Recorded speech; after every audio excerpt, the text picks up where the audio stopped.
మనం 2 లీటర్లకి 2 స్పూన్లు వేసుకోవాలి.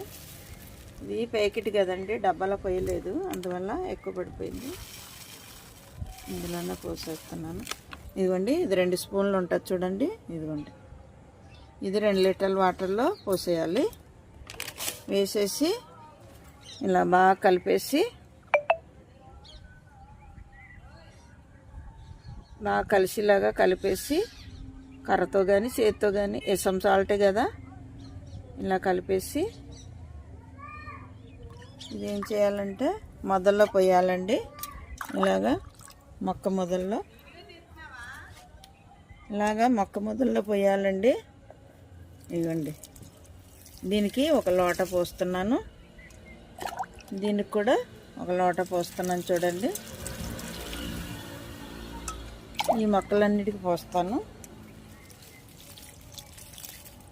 ఎసం సాల్ట్ బాగా ఎండాకాలం బాగా పనిచేస్తుందండి. ఆకులు గ్రీన్గా ఉంటాయి, ఫ్లవర్స్ గుత్తులు ఇలా పూస్తాయి అన్నమాట వాటర్లో కలిపిపోయడం వల్ల. ఇవ్వండి, దీన్ని పోస్తున్నాను.